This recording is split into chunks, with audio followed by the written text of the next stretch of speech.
I'm inviting you to join me for one of my favorite classes that I'm hosting the third week of June, how to plan, create, and execute a month of social media posts in one day. Now, I have to tell you, this is my absolutely favorite class because people get results in real time, and it's been over a year since I've hosted it. Now, even if you've attended this class before, you're going to want to register for it because the team and I have completely revamped the class, and if you attend live, you're going to have the chance to win a private one-on-one coaching session with me. Yes, you and me in a coaching session. So learn how to create 30 days of content so that social media can be one of the easiest things you do for your business, not the hardest. Save your seat at jasminestar.com/plan content. Or if it's easier, just send me a DM on Instagram and I will personally send you that link. Y'all know that I respond to my DMs. Now let's get started with the show. They saw that somebody who wasn't the best or the most qualified or the most talented could legitimately show up like a broken gangster and do the damn thing. That is what they saw. And then on top of that, they saw somebody making magic out of beans and being a luxury photographer on top of that. Welcome back to the Jasmine Star Show, where we discuss business mindset. And today, breaking the rules and taking risks in business. Okay, so to be I want to start off here. I grew up in a very conservative home. Like, we had rules for rules. We had a rule for how we should answer the phone. Thank you for calling the Whitest household. How may I help you? Yeah. We had a rule for how we behaved when guests came to dinner. The kids cleared all of the plates, and then we set out coffee and creamer for after dinner drinks. We had a rule for what we were allowed to watch. Basically, as a rule of thumb, if it wasn't on PBS, it was basically off limits because, well, the Smurfs practiced witchcraft and Scooby-Doo, they had too many ghosts. And Saved by the Bell showed promiscuous teenage relationships. Even though, as I pointed out, as a kid, I'm like, promiscuity? Since when is kissing promiscuity? In my conservative household, it was. So as you might imagine, I broke almost every rule.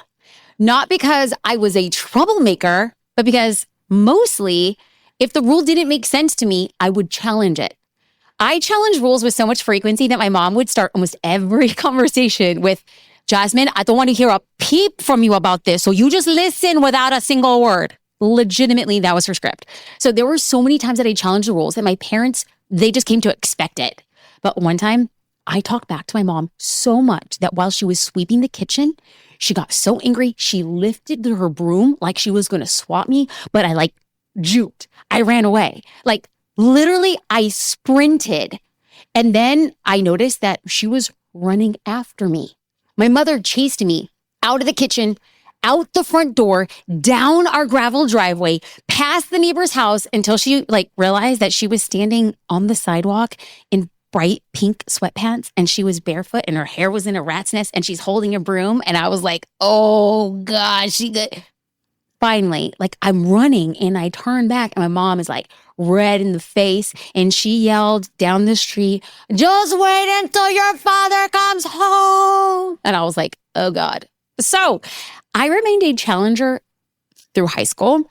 And then later, when I announced that I was going to go to law school, my parents were like, yeah, obviously.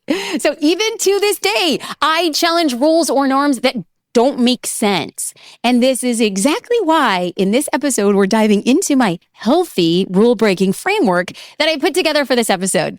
We're also going to be covering a theory called the rule breaker mindset.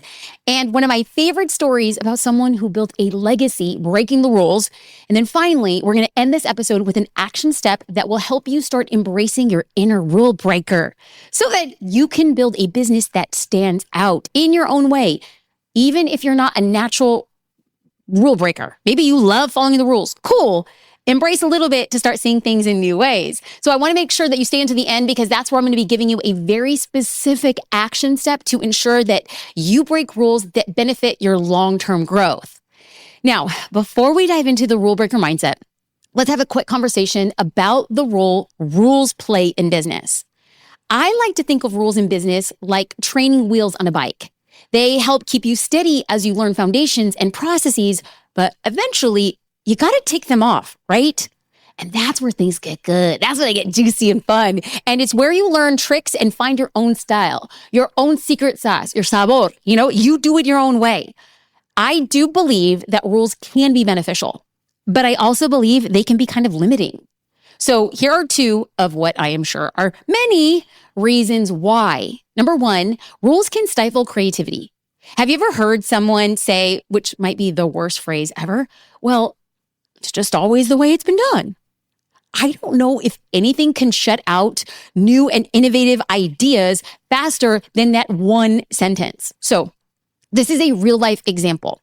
My husband and I took our daughter for the first time to Hawaii a few months ago, and we just love waking up early. Well, he doesn't really like waking up early. I love waking up early. I love going and getting us coffee, and I like returning to the room, saying good morning, coffee's ready, and then I sit out on a balcony and I watch the sunrise or feel like the sea balm air floating through my hair. And there's one morning I go down and the resort had complimentary coffee as long as you poured it before 7 a.m. Not very many people were there, I have to tell you. But the coffee station, I just went through the coffee station thinking, okay, this is a little bit weird, but I didn't think anything of it.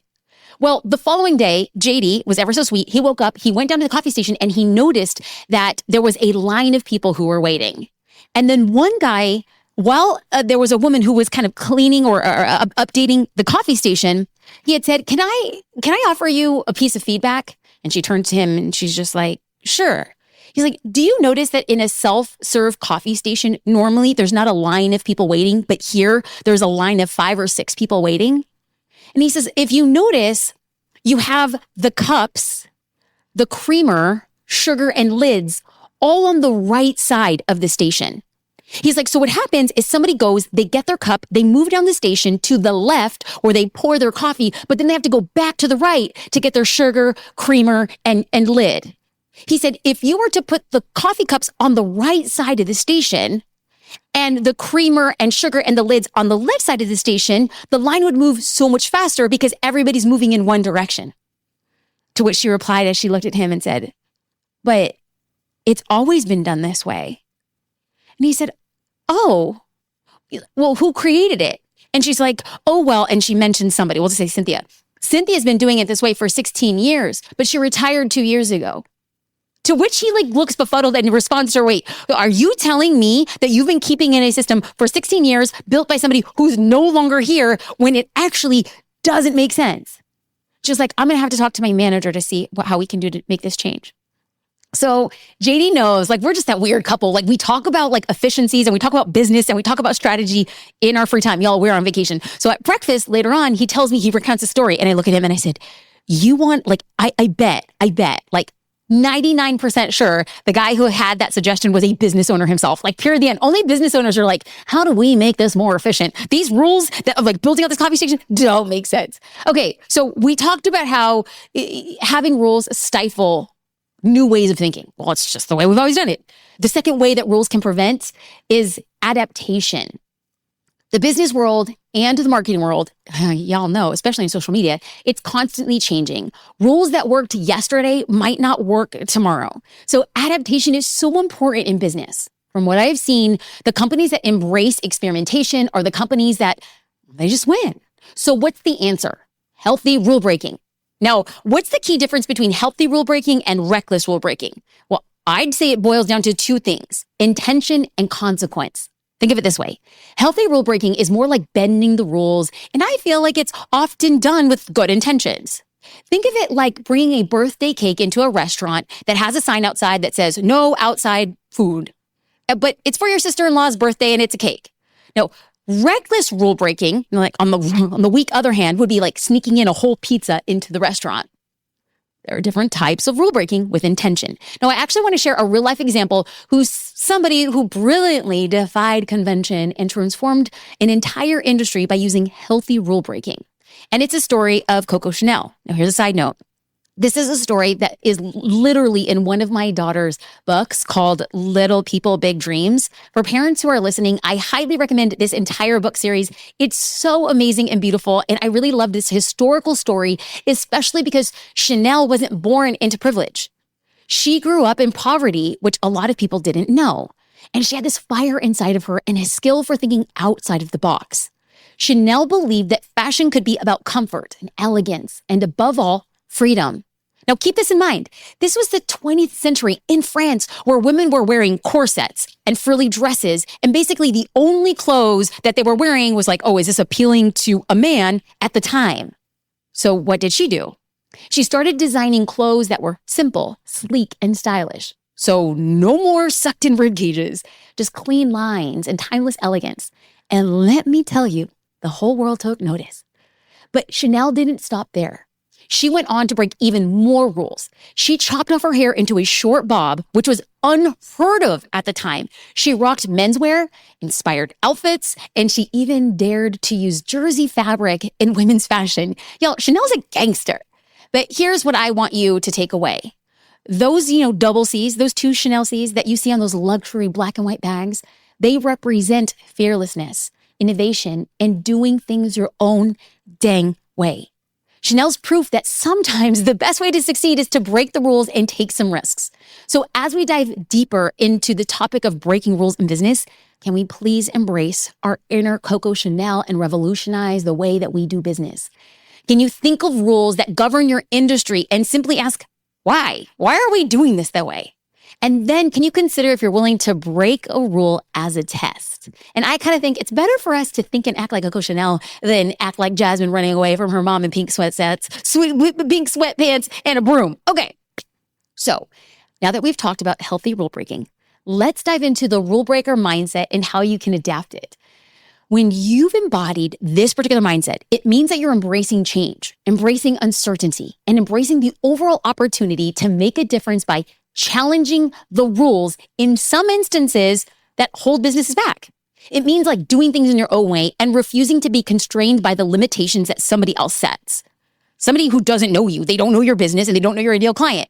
Like they have set this and all of a sudden you're going to say, okay, that's the way it's done. Heck no. So how do you embody this mindset?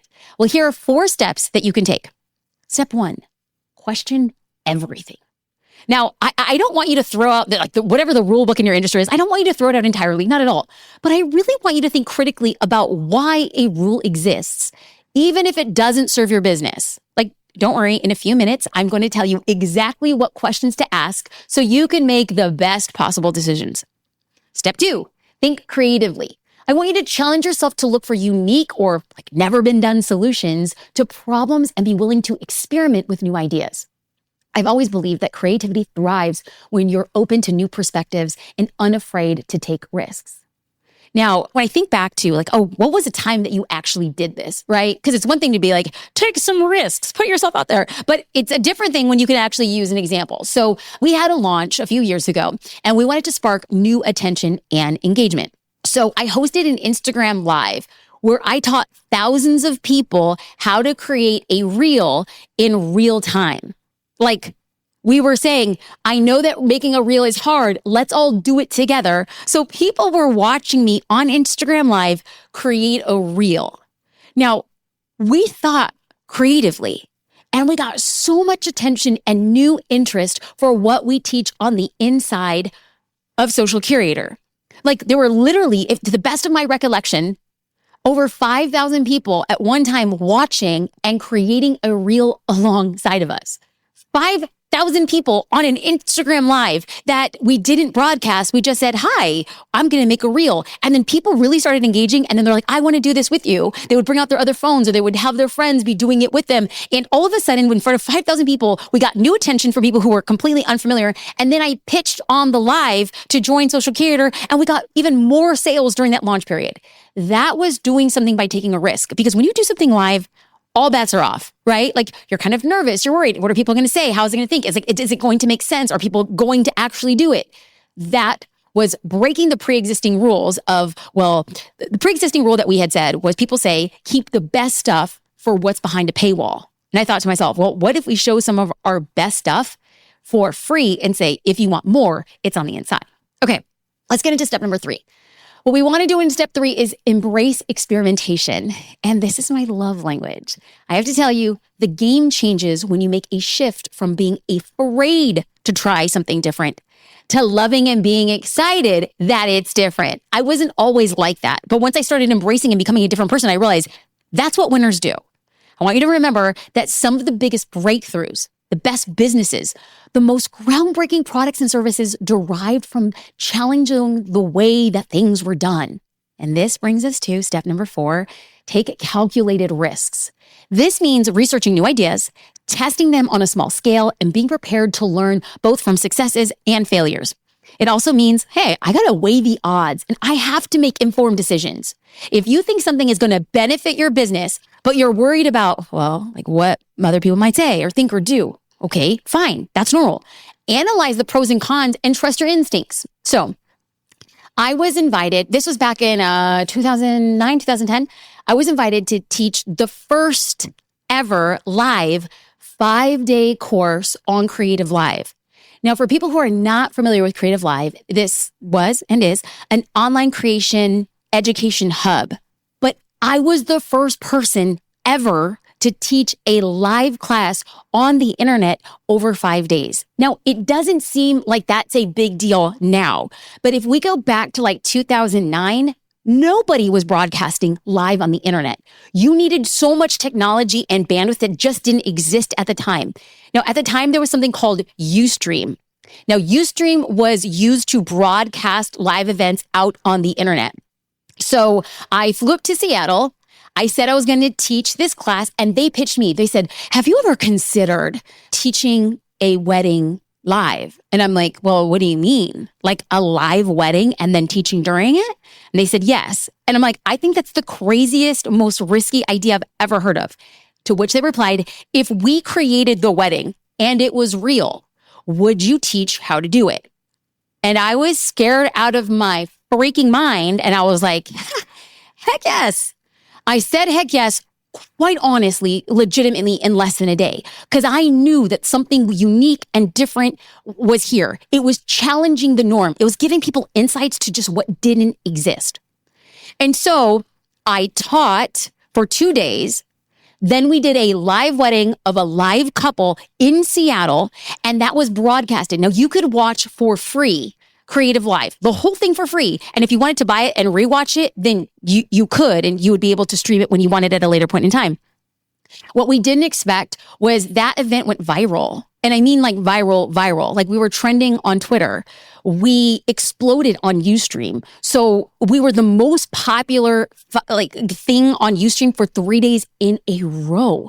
We had people who had no interest in wedding photography watching this because it was literally watching a reality show in the making where I'm on a wedding day and I'm shooting photos and I'm talking into my mic. So this is where I'm metering. Now, do you see his reflection? It started raining on the day. Where do we go in the middle of the day? There was a time during the reception that there was kind of like this dead kind of lag. Like during a reception, people are eating. Like there's not a lot of action. So what they did is they created this little like side hub for JD and I. It was like a little tiny black box. Like it was, if I was being honest, it was like very simple. Like this is the first days of doing it. So they created just like a pipe and drape. So it's like probably 4 feet by 5 feet. And I'm in there and I'm in the process of culling, going through all of my images, and I'm making a same day slideshow. So while people are eating, I'm going through the highlights of the photos, pulling out my favorites, making a slideshow, and then they're recording me do all of this. Then out on my laptop, I put out this slideshow, and then they're broadcasting out on the internet, the behind the scenes of what's going on to producing and doing this wedding. We shot that day, I think, my God, for like 14 hours. Then the next day, woke up, taught again live. I went through and I showed every single image that I had taken on that day. The wedding itself was about 10 hours, but we did 2 hours of pre-production, like 2 hours after. And I showed everything. I showed every single photo and walked through and explained, well, why did I choose this as my favorite? What am I doing with this narrative?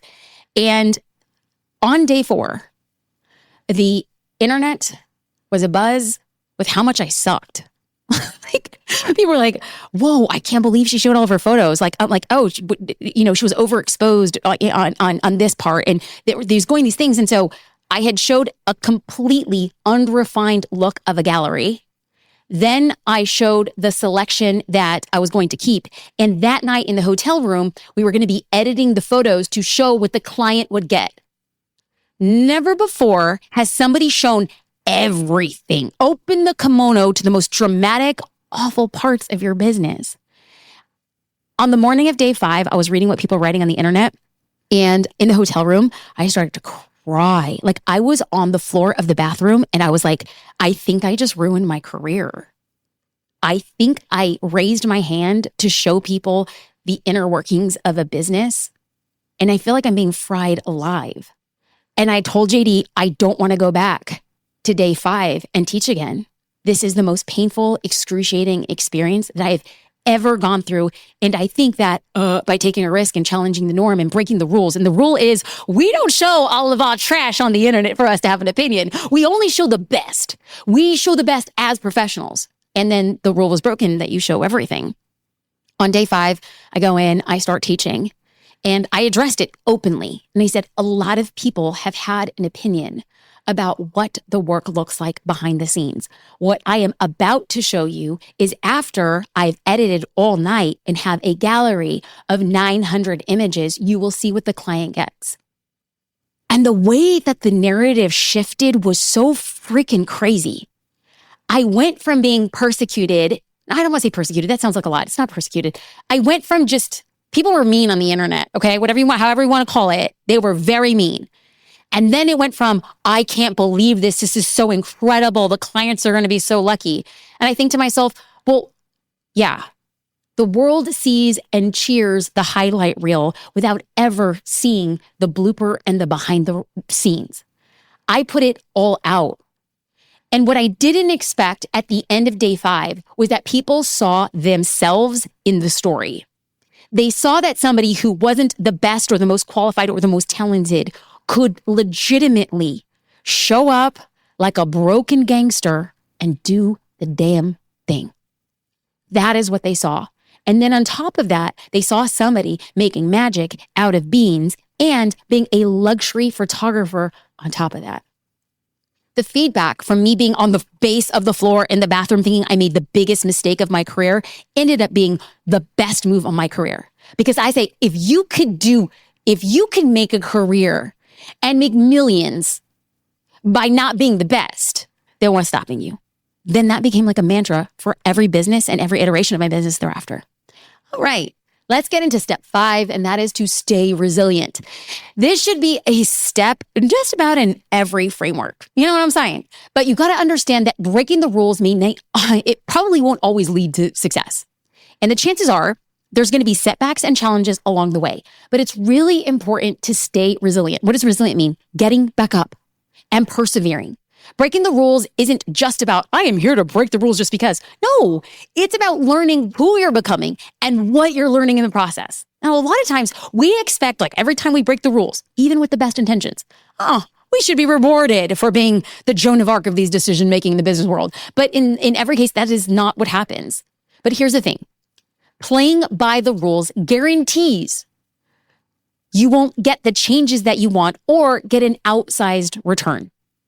I've embraced that breaking the rules, or let's just say doing things my own way, is the only way to leapfrog growth and get massive results. So what am I really saying? Learn from your failures, adapt, keep pushing forwards towards your goals. So now let's chat about the right rules to break. Remember, step 1 in the rule breaker mindset framework was to ask questions. Well, here are 3 questions to ask yourself. Now, these questions will help you assess if a rule should be broken.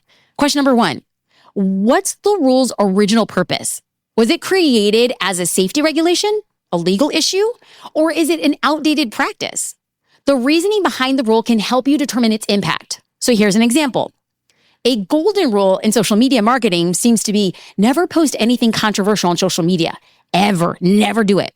Now, if you've ever watched The Last Dance on Netflix, there's a scene where a reporter asks Michael Jordan why he never talks about politics. And then Jordan famously replied, because Republicans wear shoes too. Woo! Now, in the 90s and in the early 2000s, appealing to the broadest audience was key. But times have changed. Discussing controversial topics depends on the business, it depends on the ideal client, and the company's vision and mission. Okay, so let's say you're a women's marketing coach who specializes in faith-based businesses. Your ideal client might be a Christian entrepreneur who wants to integrate their faith into their marketing strategy, even though religion can be classified as a controversial topic. This is where strategic rule breaking comes in.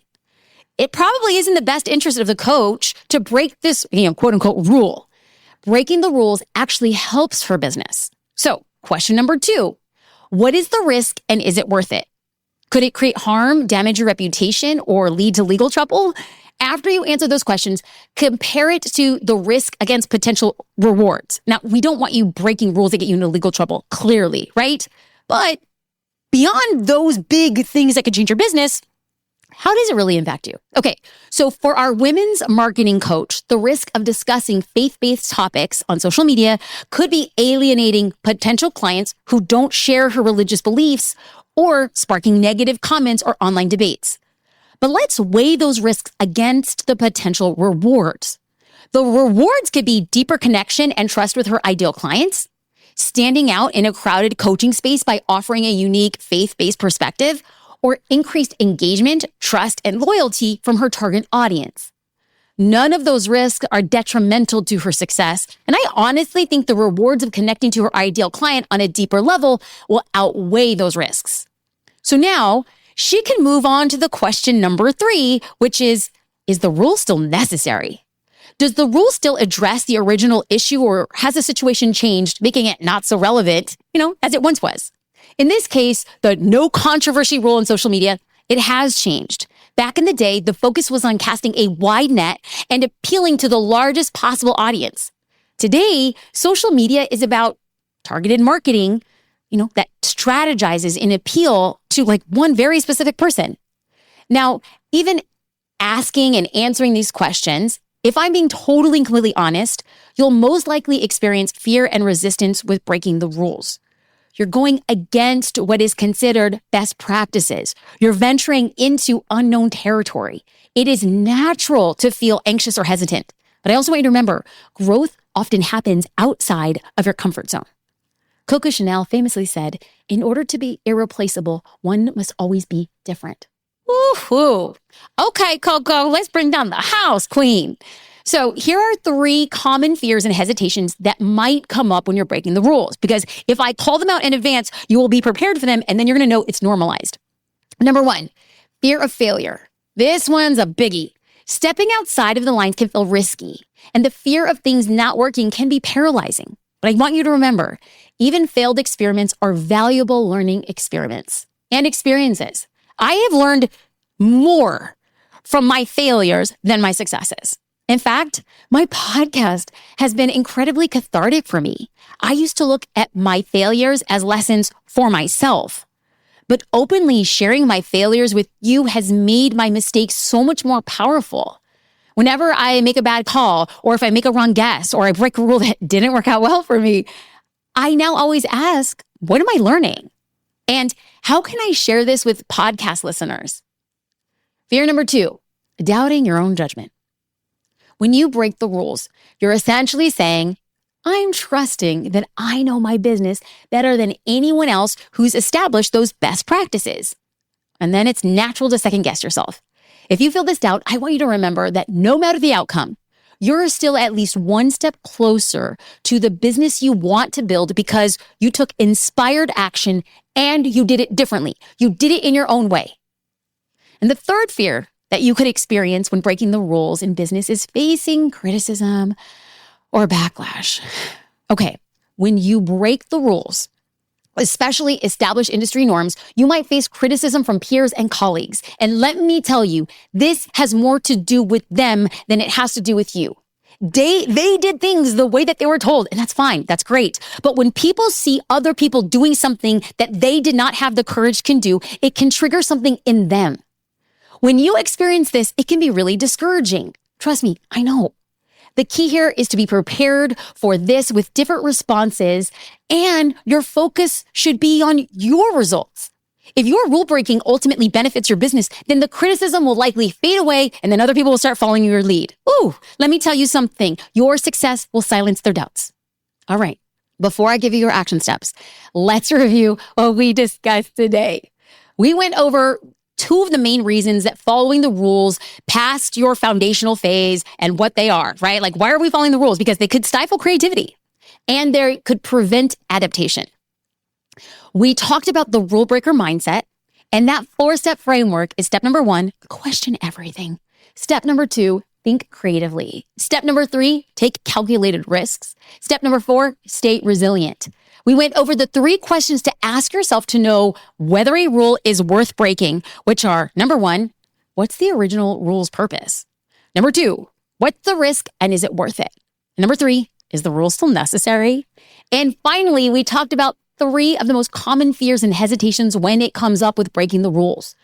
And of course, the mindset to keep at it when you are experiencing those things. Okay, so now for your action items. You know what, this podcast, we just take action.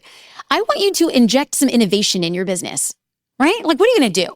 Step 1, spend 5 or 10 minutes brain dumping things in your business that might not be serving you, that you're doing because you're like, oh, well, these are like established rules, or these are like the best practices. Here's a few ideas. Meeting frequencies, customer service protocols, or the do's and don'ts of social media content. Like, I have to tell you that there was a time, like me going against the norm. I was getting so many photography inquiries. When I started my business and it really grew, there was a lot of demand. And I was getting so many inquiries and I was wasting my time going through a bunch of people who were never going to be qualified to be my clients because I charged a lot. So what I started to do, which at the time was unheard of, I just started listing my prices. I said prices listing, and then I said my listing price.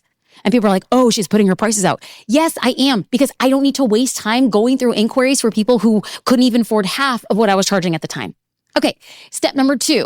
After listing these areas of like, oh, why did these rules exist? Are they still here? Think creatively about better ways to do them and then implement them. Here's an example. Instead of weekly meetings, maybe you can go to like bi-weekly or monthly meetings to free up more time and focus on work. Just because it's always been done doesn't mean that it needs to be done.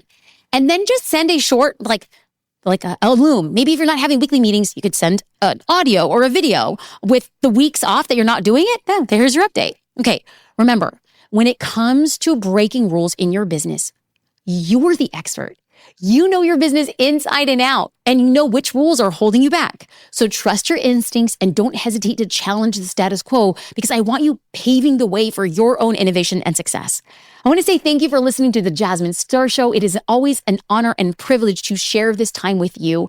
Like always, the ask has always been the same, so don't turn off the podcast quite yet. If you have not left a review and you have listened to more than 3 podcast episodes, y'all, hook a sister up and pay it forward. Y'all out here getting some of the harvest, baking your own bread and selling it and not giving a penny back for where the wheat arrived. Y'all, I'm out here gardening a garden of goodness. And how I know that you're here and being served well is by way of a review or sharing it on social media. So y'all, let's get busy. Let's do the dang thing. Thank you for taking risks. And thank you for being the courageous few that will do things their own way to stand out in your market. Thank you for watching and listening to The Jasmine Star Show.